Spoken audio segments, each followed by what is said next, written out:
When I first started learning how to scream, I definitely did a lot of things wrong. And even though I'm happy about my singing and my screaming now, there was a lot back then I wish I had known, different pieces of information I wish I had been able to pick up, and people I wish I could have spoken to about this. At the time, there weren't a lot of sources for learning how to scream like there are now, and when talking to people about this, the most common answer when asked how to scream was, "Oh, I don't know, I just kind of do it." That's still kind of common today, and that's why through everything I've learned here and everything that I teach everybody here at Extreme Vocal Institute, I wanted to bring you guys lots of information on how to be able to navigate the beginning of what this process is like. So here are 5 things that I think all beginners need to know if you're learning how to scream.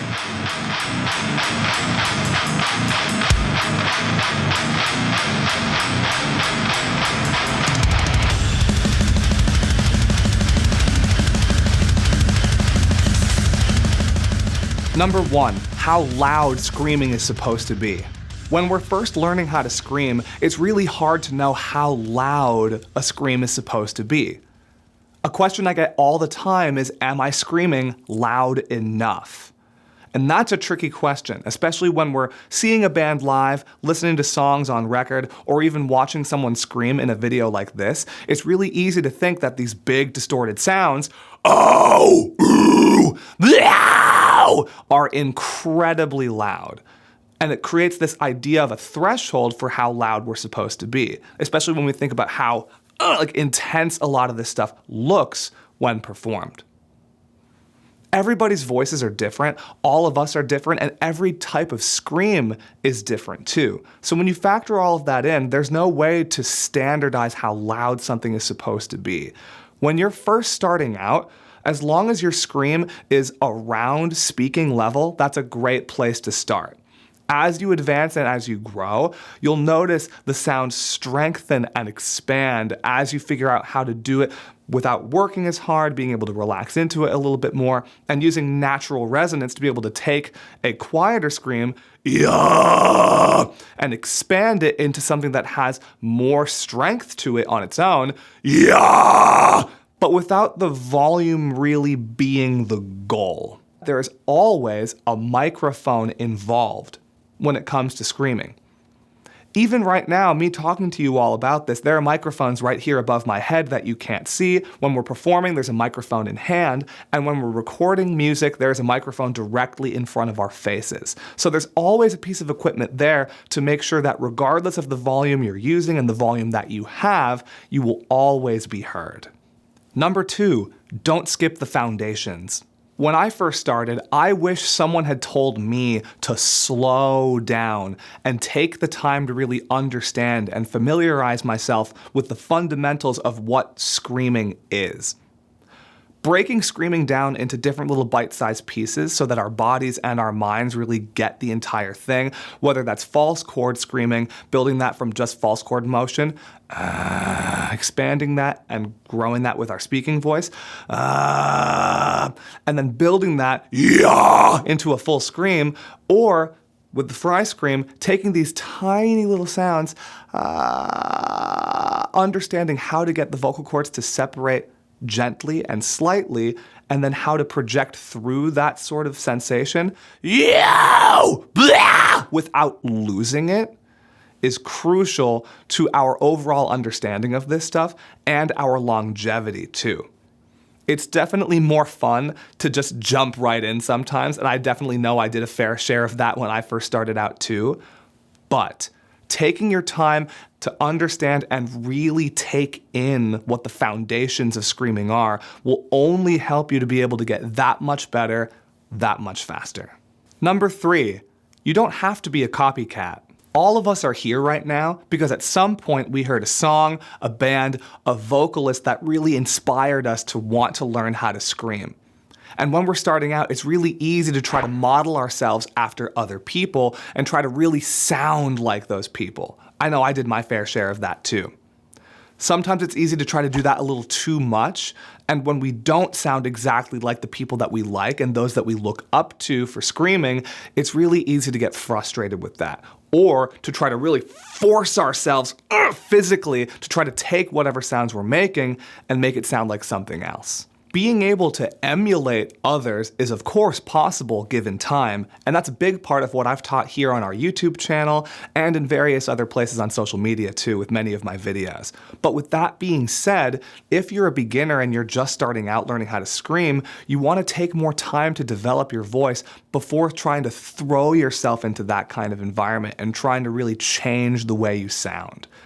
I wish, again, someone had said this to me. It's really important to figure out how you sound first so that your body and mind understand the screams, understand how to get there, and that you feel comfortable and confident behind what you're doing before starting to manipulate things further. So don't get too caught up on trying to copy other people. Make sure you take that extra time to really figure yourself out first. Number 4, don't skip your warm-ups.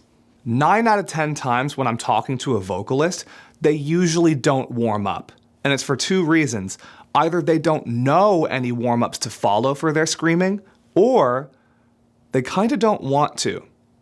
Like I said earlier, it's really easy, especially in the beginning, to want to just jump right in and get started right away with screaming and let yourself kind of skip ahead to the fun part.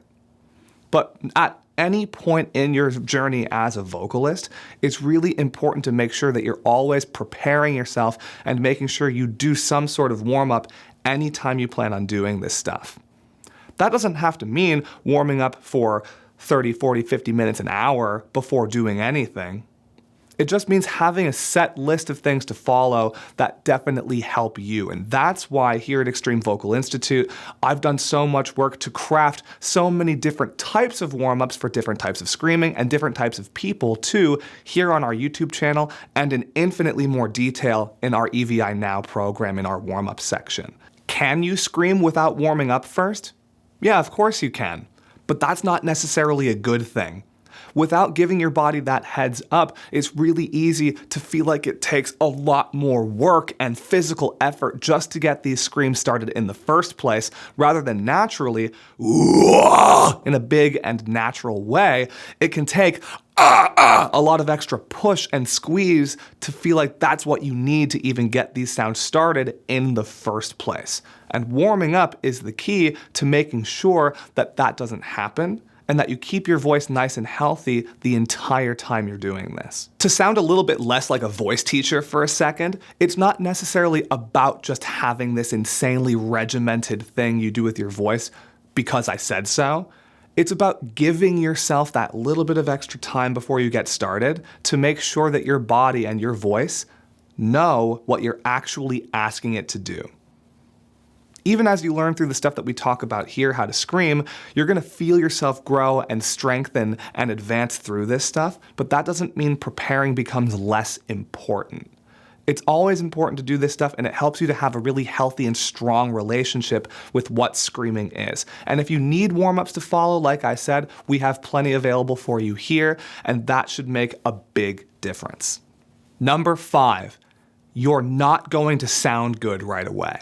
When we first start doing this, our body doesn't automatically know what screaming is. That takes time and development. So with different things, with the distortions and being able to get different things moving, the body has to figure out what those things even are first and then get comfortable enough with them to let more of it happen. The more of that distortion there is, the more like a scream it's going to sound, and that's going to give you more material to then shape into what you actually want. But that doesn't mean that's built in right away. That takes time. When we first start learning how to scream, we are entering a pretty significant trial and error process with this stuff. And with that being said, it's important to keep in mind, per what that phrase says, half of that is the error part. So we want to factor in the fact that we are going to get this wrong about half the time in the beginning. I know I definitely did when I first started out. It's not going to be perfect right away. It's not necessarily going to be pretty either. But take your time and be patient as you work your way through the beginning stages of becoming a metal vocalist and using these screams for yourself. And keep in mind that it's okay that you don't sound exactly the way you want to right away. Taking your time and really building and developing your scream with everything I've been talking about here in this video and all of our other ones will make a big difference to getting you on that path and on a really great trajectory to being exactly the vocalist that you want to be. Have patience. Keep consistent and use all of the information you can. There's so much out there now, and that's part of why I'm so happy to be able to make these videos for all of you out there that are just starting out, or even those of you who have been screaming for a while. And no matter who you are, I hope this video helps you today. If you have more questions about things that you should keep in mind if you're a beginner vocalist, definitely leave them below. And like I said, something I wish that happened in the beginning when I started learning is that more of these conversations could happen. So if you're a fellow metal vocalist screaming, watching this, and you have anything that's been the most helpful piece of advice that you've heard, leave that in a comment below as well. Let's see what everyone here has learned together. These 5 points I've made today only scratch the surface of the amount that I think beginners need to know, so definitely keep an eye out for more, because they're on the way. I'm David Benites from Extreme Vocal Institute, and keep screaming responsibly.